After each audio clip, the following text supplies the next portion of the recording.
I've been the member of the same church for almost 20 years, praying to Jesus. With my Bible. Don't let people turn you around because they're just making stuff up.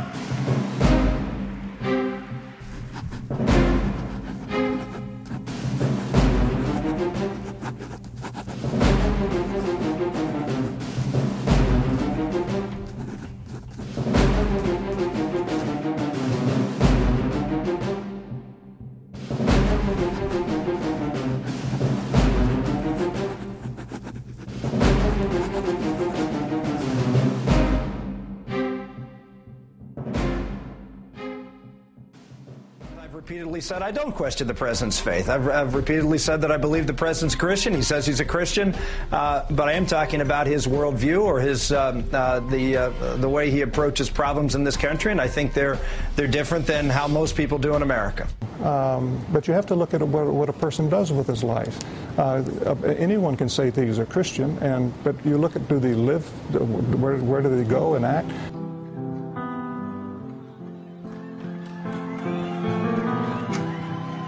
It's not surprising then that they get bitter and they cling to guns or religion or antipathy towards people who aren't like them, and a way to explain their frustrations.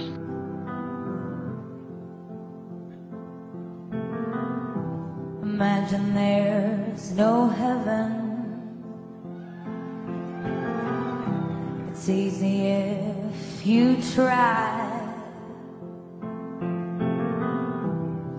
No hell below us, and only Matthew in the sky. Imagine all the people living for today. Oh, imagine there's no country. It isn't hard to do. Nothing to kill or die for. No religion too. A government based on the simple proposition that all men are created equal. That we're endowed with certain inalienable rights. We hold these truths to be self-evident. That all men are created equal. And we are endowed with certain inalienable rights.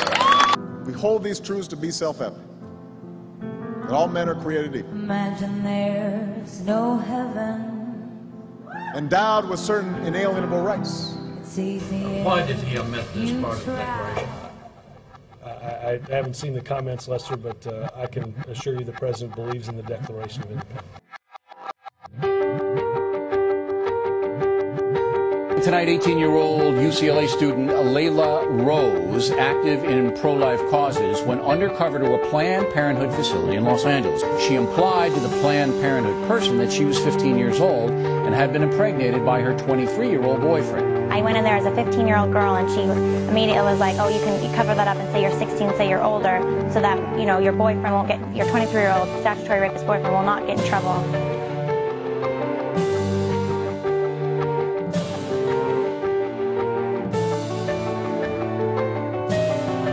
Republicans in Congress threatened to shut down the government unless we stopped funding Planned Parenthood?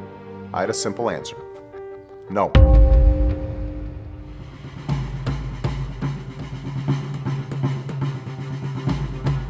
This is a case that's going on right now where we are representing the VFW, the American Legion, and the National Memorial Ladies. We're suing the VA, saying they've got to stop this religious discrimination. They're banning these veterans from saying things like, God bless you, to the families of the deceased. The White House is still trying to put out the fire created by its plan to have Catholic institutions provide health care insurance for their employees, including access to birth control. We think this is the right way to go. So you're not going to change despite what the bishop said? Our policy is clear. Starting this year, no American will be forbidden from serving the country they love because of who they love. President Obama personally apologized to Afghanistan for the burning of the Islamic holy book, the Quran, at a U.S. military base there. President Obama expressed his deep regret and promised a full investigation. Bibles written in Pashto and Dari, the two most common Afghan languages. Bibles sent by a church to a U.S. soldier in Afghanistan. Bibles that were later burned by the U.S. government. U.S. military personnel burned Bibles last year in Afghanistan. A lot of people that I've talked to want to know, what does Christian mean to Barack Obama? What does Christian mean to Barack Obama? What does Christian mean to Barack Obama? Here's how I think about it. We've got to have straight-talking folks who will tell you the truth and be honest with you. But let me just speak more generally. We do not consider ourselves a Christian nation or a Jewish nation or a Muslim nation. But look, you know, I've been a member of the same church for almost 20 years. God damn America! With my Bible. I am still in the text. Jesus was a poor black man who lived in a country and who lived in a culture that was controlled by rich white people. Praying to Jesus. Jesus taught me how to love the hell out of my enemies. You know, if you've got... Which passages of Scripture should guide our public policy? Should we go with Leviticus, which suggests slavery is okay, and that eating shellfish is an abomination? Or we could go with Deuteronomy, which suggests stoning your child if he strays from the faith? Or should we just stick to the Sermon on the Mount, a passage that is so radical that it's doubtful that our own Defense Department would survive its application? So before we get carried away, let's read our Bibles now. Folks haven't been reading their Bible. Folks haven't been reading their Bible. Folks haven't been reading their Bible.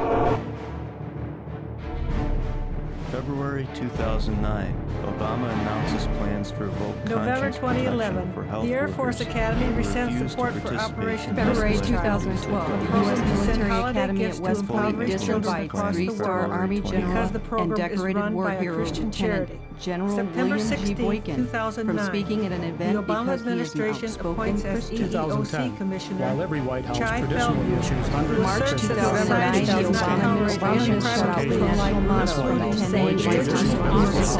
March